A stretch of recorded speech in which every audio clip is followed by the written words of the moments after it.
Hello, and very happy to see you on my channel. Tonight, we give you a piece of breaking news. A body language expert claims Prince Harry still looks pitiful like that when Meghan Markle purposely made him worse. As I reported in the previous videos, Prince Harry and Meghan Markle both appear in Zoom interviews from their new $14.7 million Montecito mansion on the 15th of August, as he joins Invictus Games competitors to talk about the importance of checking in on each other after she criticized media's toxicity. During their 10-minute conversations, Harry discussed the importance of having an online community to help everyone keep in touch with one another. Harry's lecture on mental health from the 14,563 square foot home in the palm tree line Montecito comes after his wife lashed the media's toxicity in a separate video conference. And despite the changes to the back panel, it's not hard to see that Prince Harry's looks still look as bad as ever. He spoke intoxicatedly, but it was clear that his sloppy beard was unhygienic and his distracted expression was very frankly commented by the body language expert Judy James. She opened talks on the Times. Interesting how Meghan's appearances are so curated, whereas Harry is still stuck in some random corner, with little attention to detail. You'd think with Meghan's professional experience, she'd help him out a little, but no surprises there. Looks like he is almost always out of focus in the videos. Weird. He looks like a ghost of his former self, the handsome one we all liked in the past. He does not look well or healthy. Meghan's latest video clip showed her allegedly from her new home in a nicely furnished room with her back to a window with a garden view. Harry then follows through from a sparse-looking room with a view behind an empty cupboard. She's got flowers, a plush chair, and a view. He's got bare cabinets. It's like he's been banished to the utility room. And Miss Judy James continues. Meghan is in the lounge. He is still in his cell with a new backdrop. How he has the stupidity to be social media all the time, saying how dangerous and vile it is. Harry is the very definition of a contradiction. This video reaches new heights in the definition of cringeworthy. I felt embarrassed to watch the 20 seconds I did. Everything is planned. Everything is a production with these two twits called Harry and Meghan. Their phony foul outrage is just a show, and some people actually believe their crocodile tears. She feels regret for Harry and added, "Is this what the rest of his life is going to be like?" Rambling statements of no real value or meaning. Give up your titles and wealth. Go get a job, learn a trade, or get qualified in the medical profession. Then you may have some idea to what most ordinary people deal with day in and day out, and then try to relate. The last thing people with real problems want to hear is patronizing words from a jobless, rich, privileged man-child. According to the Times, many individuals speak out about matters important to them. However, most of the people who do so have also done and continue to do other things in their lives. Love them or not, the Obamas, Clintons, and Bill Gates, among others, all have views that they frequently share with the public. The difference between them and the Sussexes is that they are already accomplished. The Sussexes have yet to accomplish anything of value that would merit the power or respect that they seek. Further, they wish to make money off of the titles from an institution that they loathe, preaching about ecological issues they have no personal commitment to change, and by exploiting the misfortunes of others. They never say anything a first-year speech student isn't adequately prepared to say before being redirected away from excessive use of generalizations, platitudes, and meaningless filler.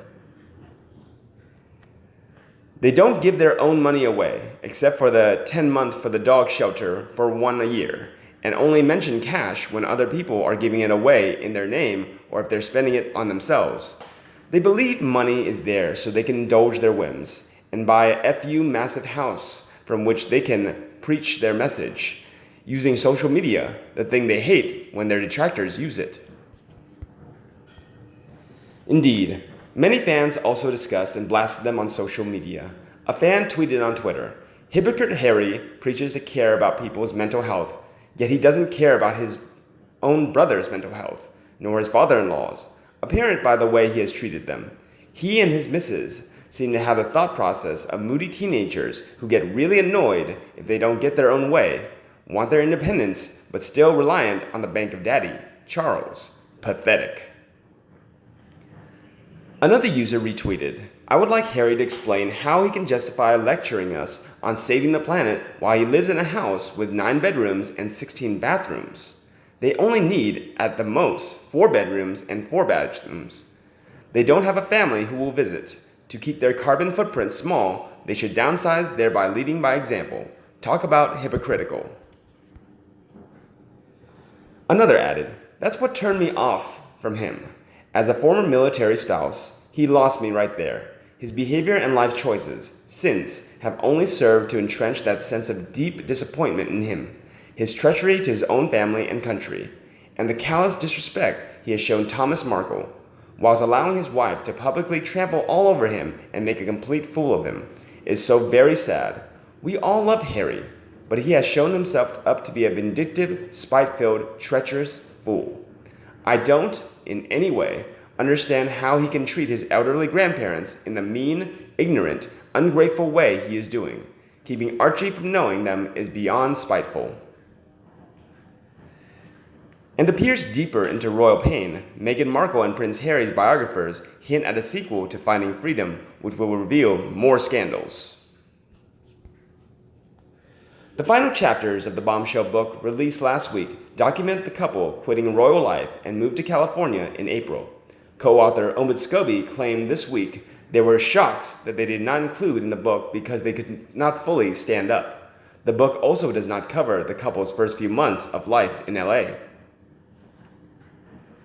Scobie says, there are certain things we've just not felt strong enough in the reporting that we haven't included in the book, and it's possible that we may expand on those if there's an update at some point.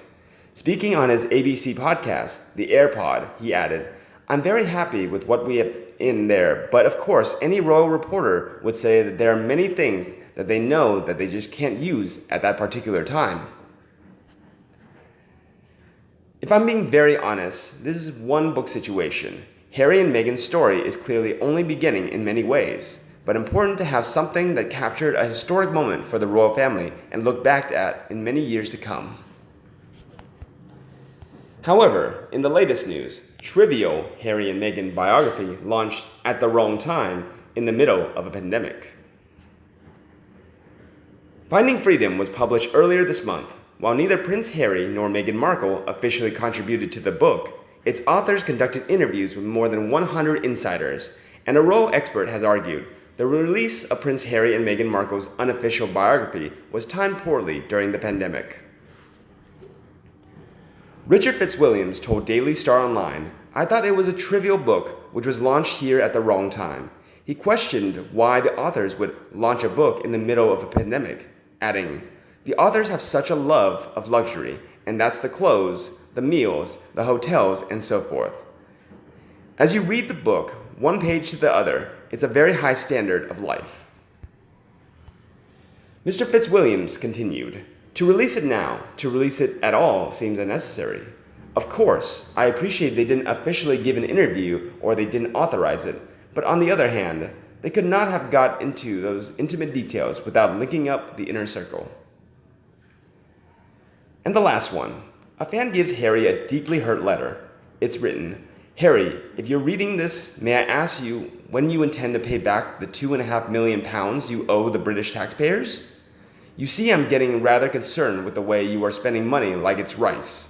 The upkeep of your mansion is going to cost a small fortune, leave along with the security. And of course, we know your wife is not cheap to run. Her hair must cost a fortune. Therefore, I'm getting increasingly anxious regarding your will to pay this money back, which is sorely needed. As you know, if you stop whinging long enough, we are in the middle of a pandemic with many thousands of taxpayers who shelled out for your discarded home in Great Britain.